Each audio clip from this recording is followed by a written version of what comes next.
Hello and welcome to JagaVision episode 99. We are one episode away from our 100th week doing this series, this show, this knowledge session. We have some fantastic guests I really encourage you to check out that have been on the show. Last week we actually had Mr. Takaki live from Fukuoka, Japan. We were drinking some Finnish fired sencha that he fired, and we were comparing it to Finnish fired sencha that I had fired, and it was really fun to go over that with him and to get his 2 cents on how I can improve on my practices here at JagaSilk. So yeah, and in case you didn't know, I'm Jared Nyberg. I'm the co-owner of JagaSilk. JagaVision is something that we do every Thursday at 2 o'clock. As of April, we were doing it at 1 o'clock. If you hit the subscribe button and you want to know when we go live and you can watch these sessions, please do. That would be amazing. Today, though, I have she's almost like the honorary co-host. The lead singer of Sister Speak joins us every week whenever she can while she's touring and doing her fantastic music project. Sherri, are you there? Hello. Okay, amazing. All right, so I am. Oh, look at that. That's fun. Let's fix that. Okay, Shazam. That's not working either. Okay. Hold on one sec. There's an issue with the Google Meet. There we go. Okay. I think we're good. I don't know if they can hear you. Can you just do a test? Can you try and testing? Okay, I think they can hear you now. Okay, amazing. All right. Well, welcome to what? This must be your 90th show. I think so. I'm just gonna balance the screen a little better here. Okay. It's like not quite balanced. I think we're at something like that. Yeah, fair enough. Here, where am I? I'm gonna put you on the screen here. I think you're like 90 episodes in. You're on the East Coast right now?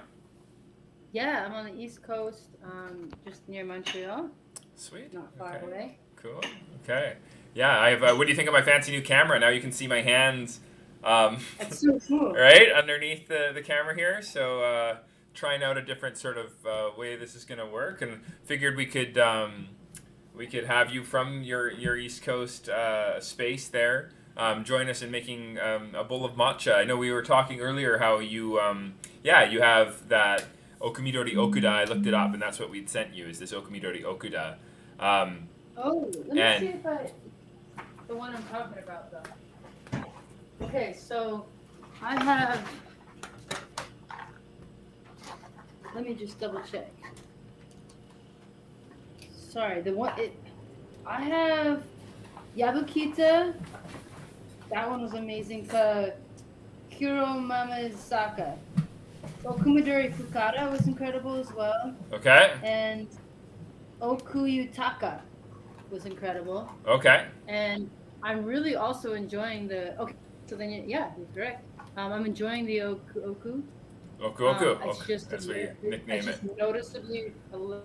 What's that? But noticeably a little bit more bitter. Yeah. So curious. I've also been making it on the road. Okay. So it might also be just so that I'm not doing the right temperature because I've been in a hurry. Right. We're not the right amount of water because I haven't been using the scale. So I'm wondering if it's maybe just a little more delicate than the others. Well, that's just it. So I figured that's something we could discuss. And honestly, it is the fact that it is a little bit more delicate. So there's a number of reasons for why that could happen. I'd say that the main one is that it's going to be temperature. But I would say that there we go. Is that you if you're at home and you don't have a temperature controlled kettle, then it's kind of hard to know where you're at. And so we talk about that kind of vessel transfer system. But one thing that we've learned over the years is that how do I explain this? How selections from Kyoto are made, they're steamed a little bit lighter. So when they're producing the tea itself, the tencha itself, it doesn't go through the exact same process as, say, like the Goko blend that you've had, or anything that's from Fukuoka or Takaki's work, from down in Fukuoka there. So what that means on the table is that it's a lot more prone to oxidation. It's not oxidation, sorry, to pulling out bitters, and this is because it's more fragile. So some things that you can do, you can use just like a really a low temperature is definitely a way to do it. I could mill it a little coarser. If I milled it coarser, then it would be a little bit easier to work with, where you would have less opportunity for those bitters to come forward. Okay. But I love the finish. I love the flavor of the Okumidori Okuda. Could you throw me down an Okumidori Okuda from upstairs, please? I'm gonna grab a bowl. Okay. I've got a little big. I've got my own. You know what? What's I up? didn't have a chance to bring the beautiful matcha bowls that you gave me. Okay. I even left the one that I did have. Yeah. So I've got this one here. Okay. Well, that's gonna work. Yeah, that's gonna work. Yeah. You know, I often tell people that the big difference between between like just a really nice matcha bowl like I have here, you can see it. It's got this like nice feather burned into the side. It's quite a beautiful bowl. Wow. And say like just a simple cereal bowl is essentially just. Honestly, it's more aesthetics. I think there's a little bit of the fact that it's got, it's wide enough for the whisk to whisk vigorously. And there's a number of different things that helps. Like the shape is going to just improve that opportunity for nice aeration. So there's a lot of reasons why we choose and get used to, particular bowls. But when you're just, you're making matcha and you got a bowl the size that you have there, it's going to be good. What you want to be concerned with is that you don't want to whisk in a bowl that's too small, because the whisks, the fronds can kind of not handle that as well as we would like them to. Oh, I did this beautiful whisk. We got it a little bit. Yeah, well, in that case, just kind of be extra gentle when you're whisking. Some bowls have like an edge in the bottom, and that edge is where the whisk's fronds will catch, and they start to break off. So really make sure that the bowl has like a nice smooth bottom. You see, notice how there's no edges. Smooth bottom. Okay, what do you think about this one? Yeah, it looks pretty good. That looks great. Italian bowl. Yeah, that looks really cool. It's got kind of like a squarish look to it. I would, between those two, I'd use the clay one. The clay one looks like it's going to be more conducive to your matcha preparation. Yeah, it looks like I'll be able to get more froth. Yeah, but you can use your other bowl as your kensui. Okay? Oh, what's that? A kensui is the name for a bowl, generally a larger bowl that's meant for your rinse water, your gray water. Okay, let's do that. Yeah, so you can just, that way you can preheat and you're able to, pour off the water. I often use a jar, but it's part of the aesthetics of the preparation and tea ceremony to have a beautiful bowl for gray water. So I'm gonna let everybody know the setup. Okay, yeah, let's see your setup. I've got a matcha in here, got a little baby scale. I have the other scale as well. Okay. And I have the fine sieve, a whisk, extra bowl, and this bowl. Amazing. Okay, so if we were just going through kind of normal preparation styles, you'd probably take your boiling water and you do our vessel transfer system that we suggest of 3 vessel transfers. 10 degrees, water at 100 degrees is boiling. You put it into your bowl to preheat your bowl. That drops it to 90. You pour that into blah, blah, blah. I'm going to teach you a little bit of a trick here that you can do at home, but isn't as ideal for when you're making it in a cafe, because it's just a little bit too complicated.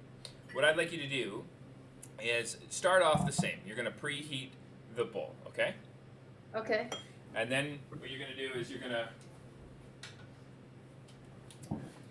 to weigh out your tea. So, the usual 2 grams.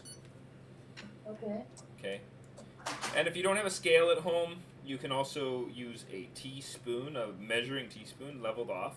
It is not nearly as accurate, and it can actually be up to 15% variation we've seen from, even the same matcha on different days, just because of, things like moisture and coarseness, etc. So, okay. So you're gonna push that matcha through as per usual. Okay. Okay. And then, what I'm gonna suggest you do. This is the secret. This is like the new trick. Okay. Okay. Is you're gonna grab yourself some cold water. Oh. And you're gonna put about 30 grams or an ounce onto the tea. Okay. Maybe you could even go as much as 40 grams of cold water. For some reason, it's not registering the weight of the tea. Your table might be, you might need to lift the scale up and put it down again, or there's all sorts of things. And that's also the reason why we want to know what 2 grams looks like, is sometimes our scales fail us, which is sad. I put half a teaspoon in. Okay. You want to put in a full teaspoon is ideal. Okay, so I'm going to just do this again, and Okay. I'll tar it. And what I've done is I've worked in that matcha into the cold water, okay? And then I'm going to make sure this water's really hot, so I'm just gonna... So I got some nice hot water. Okay, this is basically boiling water. And I'm going to top it up to 90. So now I'm doing 45 more grams. Okay. So how many of cold water? I did about an ounce to an ounce and a half, so 30 to 45 grams.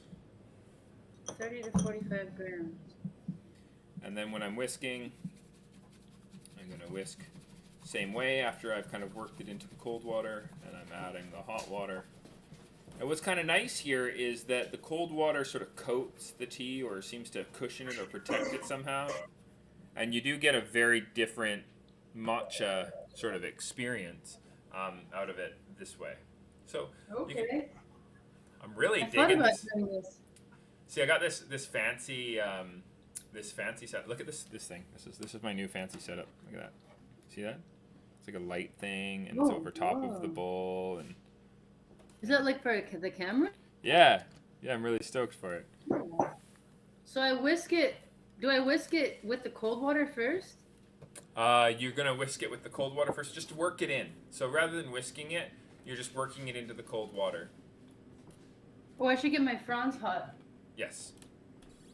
Yeah, that's always good. Make them more malleable that way. And then add the hot water right to it? After you've worked it in, use it into the cold water, then you add the hot water right to it. You can do half and half, or you can do like 2/3 cold, 1/3 hot. This is kind of a preference thing at this point. Right? And then really what happens is, since it's such a fragile matcha, it can be quite bitter if you're not careful. I imagine you're quite careful, but it's a little bit more fragile than many, and so it's easy to make bitter. But when you make it, I think bitterness is an important part of the flavor, but we don't want it to be dominant, if that makes sense. I've been so tired since I got back. I've been sleeping like 12 hours every night. Oh wow, it's amazing. I don't know what happened to me. Like Well, there was a house fire, if I remember correctly, and there was an album that got released, if I remember correctly. Just a few things come to mind that would cause a lot of people to sleep a lot after they were sort of dealt with. Just saying. Maybe Just saying. True. Yeah. Well, this is delicious. I kind of want to add some goat milk to it. Please do. But is it less bitter than you've been having it? Are you still experiencing? Yeah, it's less bitter, but it's still more bitter than the others. Are you feeling that way? No, I love this one. Like the Okumidori Okuda is my favorite. the competition grade matchas that we carry. And so the reason for that is I taste a lot of umami. And that's that kind of like that brothy background flavor. And for me, like, go ahead. Is there any chance that you might have given me a Goku blend instead or a Semi B? Because that's the only other thing we don't know for 100% this is Oku. Well, if it's the the eagle that I gave you on the most recent set of product that I sent your way, it's the Oku.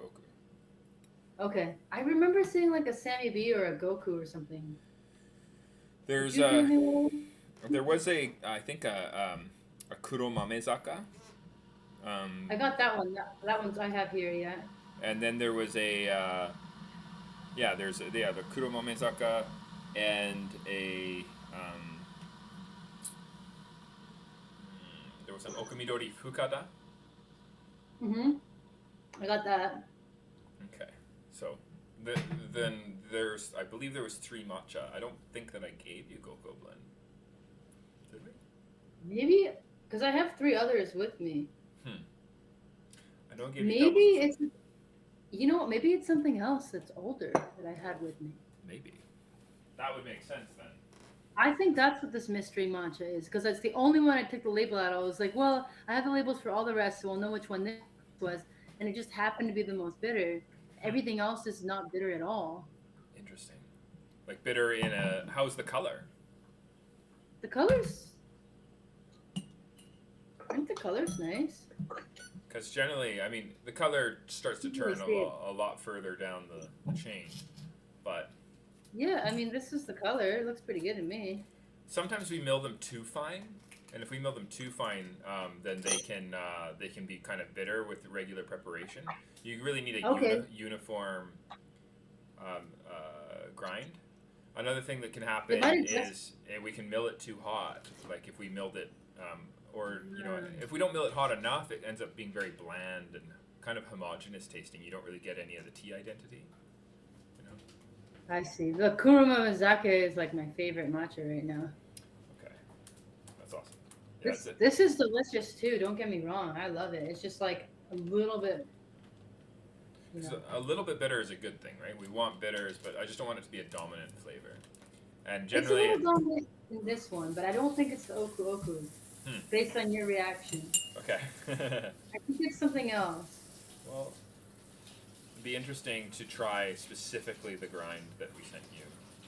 Because I don't know exactly what it is. Maybe I'll send you the last bit of it in the mail. That'd be funny. Yeah, this one was milled March 21st, the one that I'm drinking. Yeah. And I think that was right before you left the West Coast. Yeah. So I think we're drinking the same thing. I think. Wow. If you're in fact drinking Okumidori Okuda. Yeah, this is hilarious. That's like the mystery. The mystery. So I'm gonna make, so if people watching, what I like to do when I'm making it kind of standard preparation style is I like to have a temperature variable kettle. Yeah. And I think that makes a big difference for just giving a really specific temperature. And I don't have to. I'm so sorry to interrupt, but I think I know what might have happened. What's up? I didn't fully clean this, maybe, and there's residue from old matcha in it. That is important to do, is to towel it out so that you don't get Towel it? How do you clean these? I used to wash them and then just dry them out really well, but I found that they would get rusted on the bottom. And so what I end up doing is I just paper towel. Yeah, just paper towel. So those watching, it's 90 mils over 2 grams. For the Fujioka stuff, we do 60 degrees centigrade. For anything from Takaki-san, we do 65 degrees centigrade. Sometimes I add a little bit of milk and then a little hot water on top. That works too. Then you're making yourself kind of a misto. Yeah, I like mistos. Mm-hmm. So that's real nice. Oh wow! Sorry, that looks beautiful. Isn't that cool? I love this camera. I'm just like all like super excited about it. I think it's gonna be a great addition to JagaVision. Don't you think?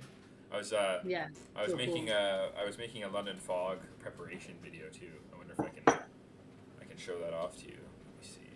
Cool. Let me see. Has that ever happened to you where you came back from something really intense and then you went to sleep for like a week? Oh, Didn't yeah. that happen to you before? Yeah, that's happened to me before. 100%. Mm-hmm. Yeah, no, I find that that when you have times of intensity, coming back from it can be a little bit of a challenge. That's for sure. I keep waking up and it's like I don't know how to get out of bed, but I finally do. Yeah. And then I'm like awake for the rest of the day, like bing, oh, and then I go to bed, and then every time I wake up in the morning, I'm like, Yeah. I can move. Yeah. I learned that I was watching a thing for how to make that process a little bit smoother, the waking up, and Okay. and I learned that it was a little bit to do with the like circadian rhythm is one thing, but also Add the water first. Circadian rhythm is one thing, but also like you can tap your pillow before you go to sleep, and it kind of like if you tap it 6 times, that's to wake up at 6, and it's just like you're telling your brain what to do, which is kind of fun. Oh. Yeah, Wow. kind of interesting, hey? And then another thing that you can do for making that process work is to one sec, pin this, and then I'm going to. Another thing you can do is like lavender essential oil when you're sleeping, and then I've been really into these night clocks, these sun clocks that wake you up with sunlight. Pretty sweet. I love that. I'm having trouble adjusting to the time zone. Like I'm going to bed at the same time, waking up at the same time that I do, plus a couple more hours of sleep. Okay, so Oh, look at that. yeah, pretty cool, eh? So I'm gonna. Oh. So I this is a video I took that I'm kind of working on. I need to improve it, but I'll play it so you can see what I'm up to. And I don't think our audience can see anything right now, so I'm just gonna make it so that they can see. Oh yeah, I'm gonna make another one of these. So, you ready for this? I'm gonna Yes. press. This is this is me showing off my new camera. One second. 10, 9, 8. I'm putting some more water on the bowl. Okay. All right. 10, 9, 8, 7. Okay, I'm ready. You ready? Mm-hmm. Okay. Gonna press play. Oh, it's wrong. There it is. Add the water first. 30 mils. And here, 8 grams of fog mix. Drop in a demi-tablespoon. Let the sugar melt. Oh, there we go. Now it's coming to quality. Steam your milk. There it is. I think it started a little bit less quality because of the stream. Yeah, I think so too. Now it looks like low quality. Sweet. So my goal was to do this in like less than a minute, and this video is exactly 58 seconds. Cool. Oh, it's kind Nice of little choppy. stir. It's shot because of the stream. Sauce the bottom of the cup. Probably. I have too much video happening at the same time. Yeah, yeah. It's kind of cool. My art wasn't good, so I think I got Making me miss it there, Jared. I'm getting like mad FOMO. That's cool though, hey? First, Oh, 30 mils. it's Oh, I gonna. can pump up to Montreal Here. and go get one of these, right? You totally could. Fog mix. Hold on. Do you have any customers in Montreal? Drop in a demi-tablespoon. Not in Montreal. I think that's around the corner. Around the corner. Okay. Okay. So okay. Can I just talk through it? It's all good. That was the 58 seconds. Yeah, we just watched it. It's good. I'm pretty happy. Anyway, so Really cool. the point of today though, what I wanted to talk to you about was just a trick for reducing bitters in the cup.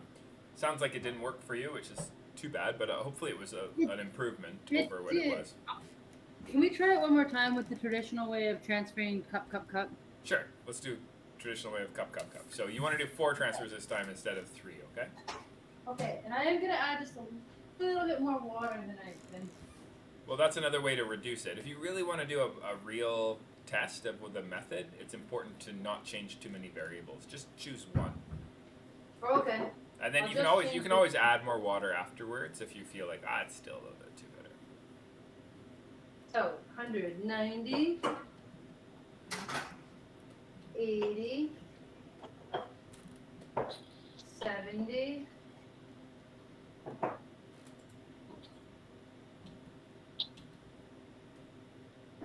60. Maybe I've blown up your screen here, so maybe you can bring the camera down to show your method. Okay. Oh, did you not? I was in the background, but. Yeah, no, we're good. Oh wait, I didn't measure out. So I did 4 transfers. Did you do? Now here's a question: those 4 transfers, were they to 4 different vessels? Yes. Okay, great. They were to these vessels. Nice. Yeah, some people get a little bit confused and they think that if they put it in like a really when they're moving it around, if they put it in like already a vessel that's hot, they think it still drops it, but it doesn't. Yeah. Okay, so we've got this scale going. I tarred it. I'm gonna add matcha to it. Oh wait, I gotta put this sieve on first. Ooh, I gotta dry the sieve. I'm just gonna do a real quick version, test it one more time. Sure. Yeah. So we have some questions from the chat. Why the different temperatures for the different matchas? And just a recap on that is essentially it's because we you see different regions in Japan producing their teas a little bit differently. So you're gonna have a steaming time of when you're freezing the enzyme that would otherwise brown the leaf and making yourself a green tea. You're going to steam it longer in Fukuoka and shorter in Kyoto, as an example. And then that's hilarious. I think what's now that she's muted, she goes wild. So the other thing that happens is that once I have the tencha here, or we have the tencha at JagaSilk, sometimes we're going to mill it a little bit too hot, and then the hot temperature is going to make it taste burned, and so you got to use a lot cooler water to brew it up so that you don't overdo it. It almost feels to me like there's a saturation point in terms of the heat that you can sort of inject into the leaves. Is kind of like the way I think about it. It's not really, I'm sure, an accurate way of talking about it, but this sort of image I have is there's this capacity for the leaf to be able to take a certain amount of heat, and I steam it for a certain amount. If I steam it less, and if I don't fire it at all, then I need to use a hotter mill temperature so that I can get to a really enjoyable place with my flavor at the end of the day. If it's steamed long, and it's milled, then I would mill it a little bit cooler, so that at the end of the day, I have a tea that's less fragile. If I mill hot and I grind fine and I steam too long, all these things add up to make a really two-dimensional flavor profile where you don't really get much of the sweetness anymore, even if you control the water temperature. So there's a lot of things we need to do on the way to your cup that are gonna get you to a place where it tastes good at this water temperature that we're encouraging people to do. But with Kyoto, it just really helps just understand it's a lot more about florality. There's less nuttiness. It's more about the aromatics, and so you want to use that lower water temperature to protect as much of the sweetness as you can. Anyway, that's my long answer to that question. That's a good answer. I had a quick question for you. What's up? When I hold this espresso cup, doesn't it make me look more tired? You're on your second matcha. You're gonna be fine. Then when I hold the matcha bowl, doesn't it make me look more awake? Versus, this is like I just woke up and need a coffee. You know? What you should do is you should pose. So with the matcha bowl, you smile, and with the espresso cup, just no smile, and then that's just gonna add to the. There, you see that? Yeah. We did 5 vessel transfers. Amazing. Okay, I only think after all that drum playing on the. Yeah. On this, after drumming on it all that time, I got 1 gram out. Yeah, you did. Okay, so you get 45 grams of water you can put on top of it then. If you Okay. want to do the same ratio, just taste it before you add your milk and your water to it. Okay. I put 47 and a half. Okay, you're gonna have to just Time to whisk. throw out everything. 2.5 grams. Woo! You're done. Woo! Get into whisking position. Excellent. We talk about this in our classes, hey? Whisking position. So you put your bowl on the table. You anchor it with your non-whisking hand, and then we tell people to put their whisking hip away from the bowl to have a more longer arm, right? Whoa. See, Right. I whisked in the air. That probably wasn't a good idea. No, that's and then you just take a nice deep breath, relax, and then you make your matcha. And that helps a lot, because I think when you're you're in a good place right now, obviously, but like if you're in like a busy bar and you have like a lineup out the door, it's really easy to get really stressed out, and so it's really helpful to just take that into consideration, and just chill. And if you have your when you're whisking, I always say like it's 15 seconds, and 15 seconds isn't gonna go longer or shorter just because you want it to. You know, it's 15 seconds, so it's your 15 seconds of zen. Just chill, you know. Mm-hmm. Anyway, so there you go. That's great. Great advice. This tastes almost exactly the same. It's a little richer tasting to me. Cool. Okay. Yeah, I have always. I'm a fan of temperature stability, or the temperature being spot on right before you before you whisk. The cold water option, just like the teaspoon instead of the scale, are not as ideal as weighing all the mass of everything you're working with and really being careful to control that water temp. Anyway, you have a commercial right there. What milk are we using? Oh, yeah, you're right. It has been a while. No, I Yeah. just was noticing that this is like from Hardwick, Vermont. There you go. Okumidori. Goat's milk. Amazing. Okay, getting your protein. All right, that's good. It's basically a latte right there. Okay. Yeah. Yeah. Misto latte. A misto latte. Awesome. Well, thank you, Sherri Ann, for coming on the show. We got Thanks, Jared. this is a little longer than I told you. I said we were going to do a quick 30-minute session, but we're already at 45. So started a little late, so I think we're technically at 40 I minutes. think we're like 35 we? after starting a little bit. Oh, jeez.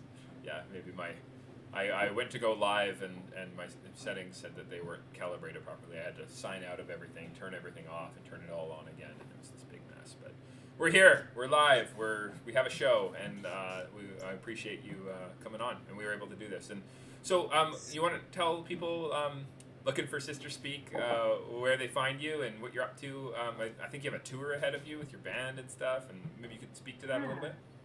Sure. Just side note, the latte with this oak knoll goat's milk is fantastic. I know oat milk is strong, but this is a little milder than normal. Nice. Okay, so we're in a good place. Okay. Yeah. Okay, so that reminds me, I got to think about having tea for Germany. Germany's in August. Okay. And then that's for like 5 days. And then Vermont for a couple days. In August 10th is our main band show in St. Albans. Okay. Vermont. And then off we go to Vancouver. And it's looking like Victoria, August 13th. Just gotta make a couple calls to Iron out some details. iron out some of the finer details, yes. And then to the Okanagan, we have Sycamoose, Hope, and Vernon, possibly Kelowna. What else? Sun Peaks in the mix. So those are the main ones, and possibly Armstrong. We'll see if that comes together. And yeah, it looks like you've got a really cool show coming up August 5th yourself. Yeah. With Truth and Dolphin, I'm going to be at the Moss Street Market. I'm pretty stoked about that. And that'd be fun.